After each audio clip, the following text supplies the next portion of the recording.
Square matrix है of arbitrary order n, और जहां m स्क्वायर 0 है, ठीक। अच्छा, m स्क्वायर 0 है, ठीक है ना। m क्या नॉन जीरो है, एनी स्क्वायर मैट्रिक्स है, ऐसा कुछ नहीं बोला है। तो और नलिटी ऑफ m 6 है, जो m की नलिटी 6 है। सो नलिटी ऑफ m जो है वो आपका 6 है, तो रैंक ऑफ m जो होगा वो n-6 होगा, राइट।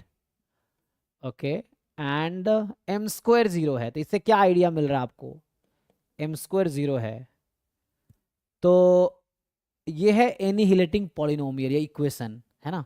तो इससे ये समझ आ रहा है कि जो इसका, अच्छा अगर मिनिमल पॉलिनोमियल, ये अभी के लिए ये इक्वेशन सेटिस्फाई कर रहा है एक्स स्क्वायर इज 0, तो हम लोग क्या जानते हैं कि जो मिनिमल पॉलिनोमियल होगा, है ना, यहाँ मैं ऐसा लिख देता हूँ, annihilating polynomial A, capital A of M, है ना, तो ए एम एक्स। सो ये है X square, annihilating polynomial of matrix X. अब हम क्या जानते हैं कि minimal polynomial will divide annihilating polynomial. तो यहाँ पे मिनिमल पॉलिनोमियल की दो पॉसिबिलिटी है, या तो मिनिमल पॉलिनोमियल एक्स हो सकती है, या मिनिमल पॉलिनोमियल क्या होगी, एक्स स्क्वायर होगी, यही दो पॉसिबिलिटी है। क्योंकि minimal polynomial will divide annihilating polynomial. Annihilating polynomial क्या होता है कि कोई भी पॉलिनोमियल जिसको मैट्रिक्स सेटिस्फाई कर रही है, that may be characteristic polynomial, minimal polynomial और अदर देन बोथ, ये है। सो ठीक है ना, तो मिनिमल पॉलिनोमियल की दो पॉसिबिलिटी, या तो ये होगी या ये होगी, तीसरी कोई पॉसिबिलिटी नहीं है। और अगर एम एक्स बराबर एक्स हो गया तो इसका मतलब है डायगोनलाइजेबल, हम जानते हैं ना। सो ये डायगोनलाइजेबल है तो उस केस में, और अगर एक्स स्क्वायर है, और इसका ये मतलब है कि अगर एम एक्स एक्स हो गया तो मतलब एम जो है वो जीरो मैट्रिक्स है। और ऐसा हो सकता है क्या, सोचिए, अगर मिनिमल पॉलिनोमियल एक्स हुआ तो matrix will satisfy this equation, ये दिस, है ना। तो x बराबर 0 को सेटिस्फाई करेगी मैट्रिक्स, तो m बराबर 0 हो जाएगी। और m अगर 0 है, जीरो मैट्रिक्स है, तो क्या इसका नलिटी 6 आएगा। जीरो मैट्रिक्स की रैंक कितनी होती है, 0। रैंक 0 है, नलिटी n हो जाएगी। तो नलिटी n हो जाएगी, तो अगर मिनिमल पॉलिनोमियल 0 हुआ तो यहां से एक चीज समझ आता है कि n 6 हो जाएगा, है ना। Yes sir. क्योंकि n 6 में नलिटी 6 हो जाएगी, जीरो मैट्रिक्स है ना, क्योंकि n को 6 रखेंगे तो रैंक 0, तो नलिटी 6 हो जाएगी। तो अगर ये मिनिमल पॉलिनोमियल है तो n को 6 होना पड़ेगा, एक ये पॉसिबिलिटी। बट ये पूछ रहा है maximum possible value of n, बताओ मैक्सिमम क्या हो सकता है। तो इसके हिसाब से सोचते हैं अब, तो इसके अकॉर्डिंग ये एनिहिलेटिंग पॉलिनोमियल था, मतलब यहाँ से ये पॉलिनोमियल है, इक्वेशन है ये। तो इससे ये है, इससे होगा तो n 6 आ गया। अब इसके अकॉर्डिंग सोचते हैं कि mx अगर एक्स स्क्वायर है तो डायगोनलाइजेबल तो नहीं है, तो आप क्या करेंगे, आपको पता होगा मिनिमल पॉलिनोमियल जो पावर है वो किसको रिप्रेजेंट करता है, जॉर्डन कैनोनिकल फॉर्म याद है, जॉर्डन ब्लॉक्स। तो ये टू किसको यहाँ टू का क्या मतलब है, अगर मैं इस m मैट्रिक्स का जॉर्डन मैट्रिक्स बनाऊं करस्पॉन्डिंग टू m, है ना। सो m मैट्रिक्स का मैं जॉर्डन मैट्रिक्स अगर बनाऊं तो क्या होगा, क्या बिहेवियर होगा इसका। तो जॉर्डन में क्या होता है, अच्छा मुझे ये बताओ कि, है ना, इसका जो रूट्स है m बराबर 0 है, मतलब एक्स स्क्वायर बराबर 0, तो x इज 0। तो ये तो श्योर है कि ऑल आइगन वैल्यूज आर 0, क्योंकि जो फैक्टर्स मिनिमल पॉलिनोमियल में होगा, है ना, सो या तो x या एक्स स्क्वायर जो भी हो, तो 0 are the all eigen values. तो डायगोनल्स पे तो 0 हो जाएगा, जो भी होगा डायगोनल्स पे 0 होगा। अब क्वेश्चन ये है कि अगर एम एक्स एक्स स्क्वायर है, सो एक्स स्क्वायर किसको, इसका जॉर्डन ब्लॉक कैसा होगा, जॉर्डन मैट्रिक्स क्या होगा, आइडिया है किसी को कि एक्स स्क्वायर अगर मिनिमल पॉलिनोमियल तो क्या कह सकते हो आप जॉर्डन मैट्रिक्स के बारे में। मतलब मैक्सिमम ऑर्डर जो होगा ब्लॉक का वो 2 हो सकता है। हाँ, मैक्सिमम ब्लॉक साइज 2 हो सकता है। तो या तो ईच ब्लॉक साइज या तो 1 ले सकते हैं या 2 ले सकते हैं, यही पॉसिबिलिटी आपके पास है। तो अगर ईच ब्लॉक साइज अगर 1 लेते हैं, सोचिए, तो ब्लॉक 1, अच्छा ब्लॉक साइज अगर 1 1 ले लेंगे सबकी, तो उस केस में यही आ जाएगा फिर, है ना। तो एक तो मुझे 2 साइज का लेना पड़ेगा ना, क्योंकि एक्स स्क्वायर है, क्योंकि एक ब्लॉक होगा जिसकी साइज एटलीस्ट, मतलब at least 1 block will have size 2, ये है। तो अब सोचिए, आप आपके पास पॉसिबिलिटी है, अब क्या क्या कर सकते हैं। तो अगर मैं ऐसा करूं कि 2 2 बाई 2 का ब्लॉक बना लूं, मतलब कहने का मतलब ये है मेरा कि मैं साइज 2 का ब्लॉक बनाता हूं तो कितने ब्लॉक्स बना सकता हूं ताकि नलिटी 6 हो जाए? इस तरह कितने ब्लॉक 3 बनाऊंगा तो नलिटी 6 हो 3 जाएगा? 6।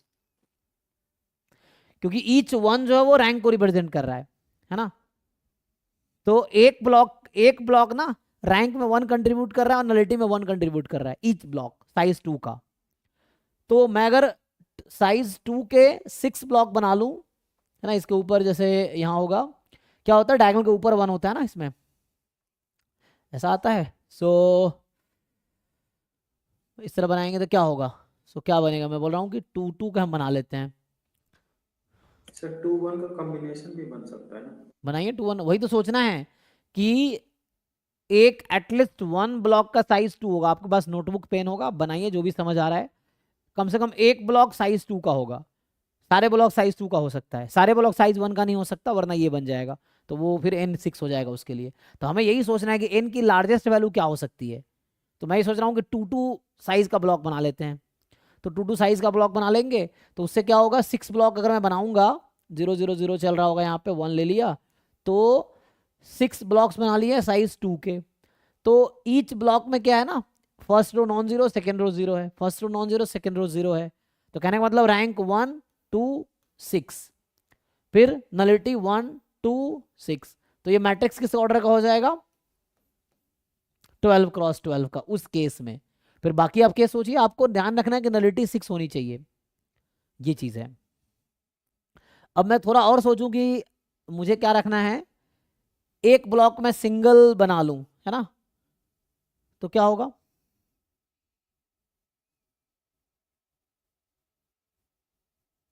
फिर साइज तो घट जाएगा, ऑर्डर मैट्रिक्स ऑफ हट जाएगा। तो फिर 12 से कम हो जाएगा। एक सिंगल बनाएंगे तो उस केस में नलिटी 6 हो जाएगी, तो रैंक 5 हो जाएगी फिर ना, उस तरह से कुछ, फिर 11 हो जाएगा। तो मुझे n को मैक्सिमाइज करना है कि मतलब क्या मैं जॉर्डन ब्लॉक बनाऊं, कैसे 1 क्रॉस 1 या 2 क्रॉस 2 का ले सकते हैं आप जॉर्डन ब्लॉक, ताकि n हाईएस्ट हो। तो n तो अभी 12 मिल रहा है हाईएस्ट, यहाँ से n 12 6 आ रहा था। जैसे कोई कह रहा है ना आप सिंगल ब्लॉक आप बनाएंगे, चलो सिंगल ब्लॉक बना के देख लो। तो अगर मैं ऐसा सोचता कि पहला ब्लॉक 2 क्रॉस 2 का ले लेता हूँ, बाकी हम 1 2, तो ये पहला मैंने ले लिया ब्लॉक, इधर तो 0 ही है, तो ये 2 क्रॉस 2 का, बाकी 1 बाई 1 का ब्लॉक बनाते हैं।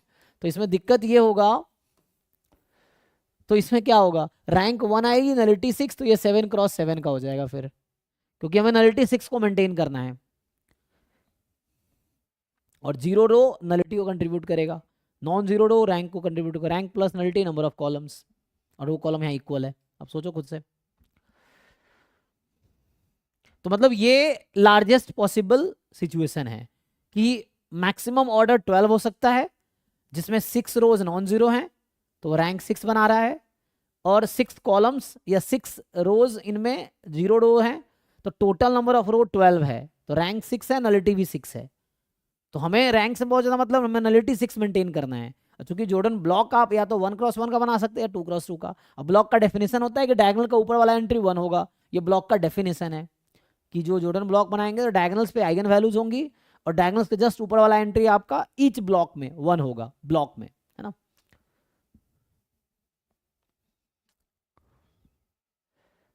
तो यहाँ मेरे अकॉर्डिंग आंसर 12 होनी चाहिए। देखिए आंसर की क्या दे रखा है, क्योंकि आंसर मुझे नहीं पता है ना, मैंने देखा भी नहीं है, तो एक बार चेक कर लीजिएगा आप। तो ये है सो इसके साथ साथ अटैच्ड भी नहीं है आंसर की, हाँ यहाँ तो अटैच्ड भी नहीं है,